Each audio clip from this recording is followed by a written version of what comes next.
Hello friends, நான் வந்து வெக்கேஷனுக்கு India வந்திருக்கேங்க. எப்போ வந்தாலும் எங்கள் அம்மாவோட சிக்கன் கிரேவி மாதிரி வரவே வராதுங்க. நான் எவ்வளவோ தடவை இதை பண்ணியிருக்கேன், நான் கூட ஒரு வீடியோ போட்டிருக்கேன். ஆனால் எங்கள் மம்மி பண்ணுற சிக்கன் கிரேவி ரொம்ப சூப்பராக இருக்கும். அது நான் வந்து ஃபாஸ்ட்டாக ஒரு வீடியோ எடுத்துட்டேன்.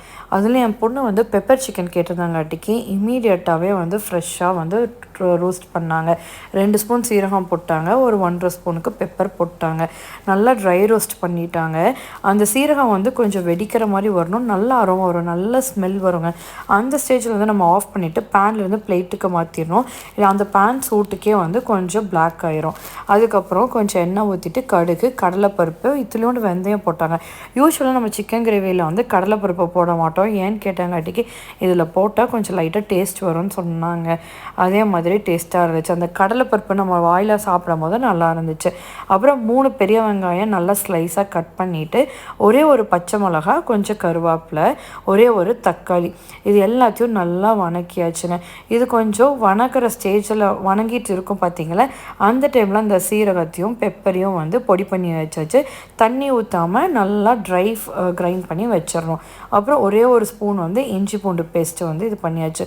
நான் வந்து ரொம்ப வதக்குவேன், ஆனால் எங்கள் அம்மா வந்து அவ்வளோலாம் வணக்கலை, அப்படியே கொஞ்சம் இருக்கும் போதே போட்டாங்க. நல்லா சிக்கன் வாஷ் பண்ணி வச்சுருந்தாங்க. இந்த கொத்தமல்லி தூள் வந்து அதாவது வந்து இது வந்து சிக்கன் மசாலா, மட்டன் மசாலா எல்லாத்துக்குமே இது தாங்க போடுவாங்க. இதோட ரெசிபி கூட நான் எடுத்து வச்சுருக்கேன். இது வந்து வீட்டில் அரைக்கிற பொடி தான். அப்புறம் கொஞ்சம் மஞ்சத்தூளும் கல்லுப்பும் போட்டாச்சு. போட்டதுக்கப்புறமா கொஞ்சோண்டு தண்ணி விடணுங்க. ஒரு 2 ஸ்பூன் 3 ஸ்பூன் கலவாக தான் தண்ணி விட்டுருந்தாங்க, ஏன்னா சிக்கன்லேயே தண்ணி வரும்னு சொல்லிட்டு இதை அப்படியே போட்டுட்டாங்க. போட்டுட்டு கொஞ்சம் சுண்டவே தண்ணி வந்துடுச்சு. ஒரு விசில் இல்லைன்னா 2 விசில் விடலாம். 2 விசில் நீங்கள் வந்து விடுற மாதிரி இருந்துச்சுன்னா ஒரு விசில் ஹைலையும், செகண்ட் விசில் வந்து சிம்லேயும் வச்சிடலாம். விட்டுட்டு நீங்கள் அந்த தண்ணியை கொதிக்க வச்சிங்கன்னா அது வந்து நல்லா கிரேவி மாதிரி வரும்.